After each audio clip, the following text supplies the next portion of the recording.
Welcome back to my Green Tech News Digest.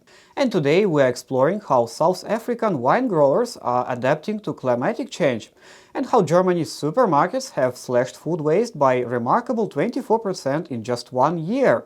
We will also take a look at Norway's bold move to become the first country to fully transition to electric vehicles and the unveiling of Volkswagen's newest affordable EV, set to hit the market at around 20,000 euros.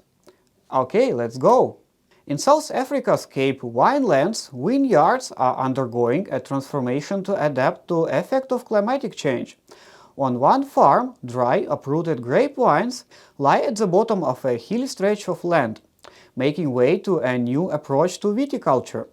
Wine-producing regions worldwide, from France to California, are facing the challenges of shifting to weather patterns. In South Africa, climate change is expected to bring less frequent but more intense rainfall, making it essential for vineyards to adjust. We can't just accept this, we have to fight back, says Rosa Kruger, a leading viticulture consultant. She explains that traditional vineyard layouts with square planting blocks are no longer suitable for unpredictable weather. At Reniak Estate, a new planting system follows the natural shape of the land, helping to manage heavy rains more effectively. Old vines, including Chenin Blanc, will continue to produce grapes, while the newly planted vines mature, a process that takes up to 4 years. The restructured vineyards include drainage system to collect rainwater directing into reservoir for use during dry spells. Other eco-friendly initiatives include native scrubs to restore biodiversity and enrich the soil, removing water-30 pine trees introduced by European settlers, natural fertilizers provided by cows on the property. The goal is to create a vineyard that will remain productive and sustainable for the next 50 to 100 years. Stellenbosch, located in South Africa's Western Cape, is already experiencing erratic weather patterns, with high temperatures and scarce rainfall. According to projections, the region could see 30% less annual rainfall by 2050, with more extreme storms and flooding. If people don't believe in global warming, they should come to South Africa. In Cape Town, located less than an hour away, water shortages are already a major issue. As resources become scarcer, water will be prioritized for cities rather than agriculture, making self-sufficiency essential for wineries. By redesigning vineyards to withstand climatic change, South African wine producers are securing their future. As extreme weather events become more common, their efforts could serve a model for sustainable winemaking worldwide. Germany's largest supermarket chains significantly reduced food waste in 2023, showing the first positive effect of a nationwide initiative led by Ministry of Food and Agriculture. A report from the Thunen Institute, cited by T-Online, found that 14 major grocery retailers, including Aldi Süd, Edeka, Kaufland, Lidl, Netto, Norma, Penny, Rewe and Metro, cut their food waste by an average of 24% last year. This process follows the signing of the Pact Against Food Waste in June 2023, where these companies committed to reducing waste within their operations and supply chains. The goal, a 30% reduction by 2025 and 50% cut by 2030. As part of these efforts, supermarkets donated approximately 89,000 tons of unsold but still edible food and 6,200 tons as animal feed. Many worked with organizations like Tafeln, which distribute food to people in need. Additionally, stores implemented strategies to reduce waste, such as offering discounts on products nearing their expiration date. Germany is required to report its food waste levels to the European Commission. In 2022, the country recorded 10.8 million tons of food waste. Surprisingly, the retail sector accounted for only 7% of this total, while 58% came from private households. Federal Minister of Food and Agriculture sees the initial results as a win. "Our pact against food waste is working," he said. While supermarkets are making strides, the biggest challenge remains changing consumer behavior. With household waste accounting for over half of Germany's total food loss, broader efforts such as awareness campaigns and better labeling will be needed to reach national reduction targets. Germany's commitment to reducing food waste is gaining momentum, but continued collaboration between businesses, policymakers, and consumers will be key to long-term success. Norway is on verge to becoming the first country in the world to eliminate gasoline and diesel cars from its new car market.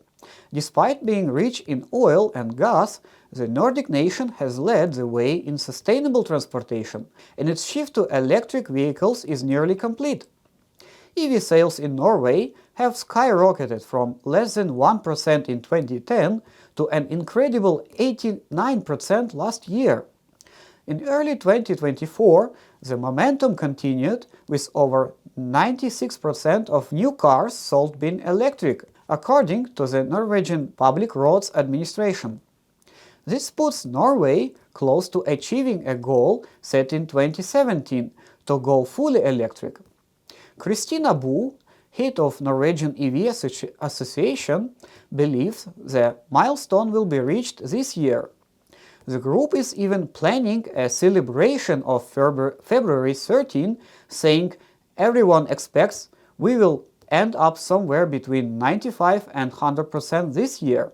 Unlike countries that focus on banning gas-powered cars, Norway's success is driven by long-term initiatives and policies. Some key measures include no VAT on EVs, making them more affordable, discounts on road and parking taxes, access to bus lanes for faster commuting, heavy investment in charging infrastructure. Deputy Transport Minister describes EV adoption as Norway's new format and says similar strategies would be applied to other parts of the transport sector. The government aims to make city buses fully electric by 2025 and transition 75% of heavy-duty vehicles to renewable energy by 2030. Even with nearly all new cars being electric, gas-powered vehicles are still on the roads. Nationally, 28% of all cars are fully electric, rising to over 40% in Oslo.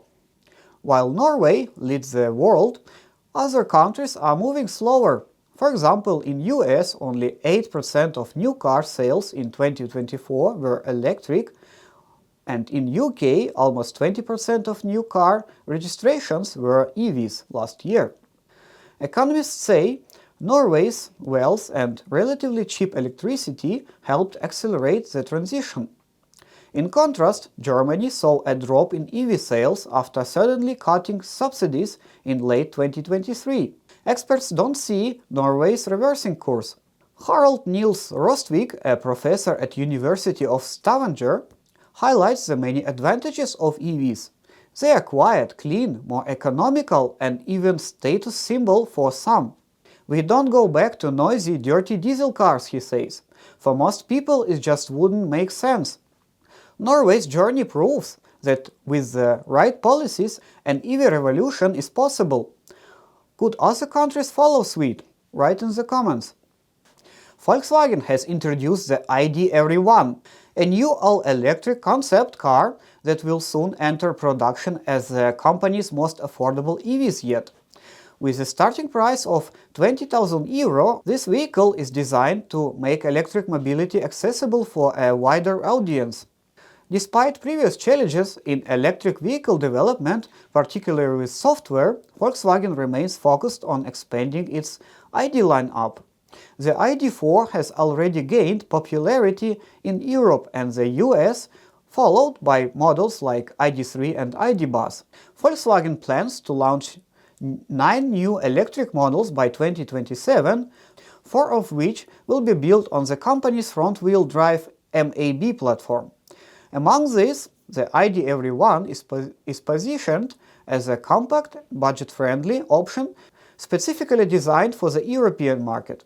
At the global premiere event in Germany, Volkswagen confirmed that the ID's EVERY1 production version will be debuted in 2027. It will follow the ID.2.0, another upcoming budget EV set to launch in 2026 at around €25,000. Both models will be part of a new electric urban car family developed for European cities. While Volkswagen has not yet shared fully details of the software, the company has hinted at a new, more powerful system architecture which may incorporate Rivian's technology, following by a $5.8 billion partnership announced last year. Key features of the ID EVERY1 concept: top speed 130 km per hour, motor power 70 kW, range 250 km or 155 miles. What's next? Volkswagen plans to share more details about its electric urban car family later this year. The ID EVERY1 could play a key role in expanding EV adoption in Europe by offering an affordable, compact alternative for city driving. With the production launch still a few years away, it remains to be seen how Volkswagen will position this vehicle against growing competition in the affordable EV market. This was the second episode of my news digest about green technologies. Thank you so much for watching it till the end. I'd really appreciate your feedback. Let me know what you think in the comments. And if you enjoyed the video, don't forget to like and subscribe. If not, tell me why. I'm always looking to improve. See you next week. Bye bye.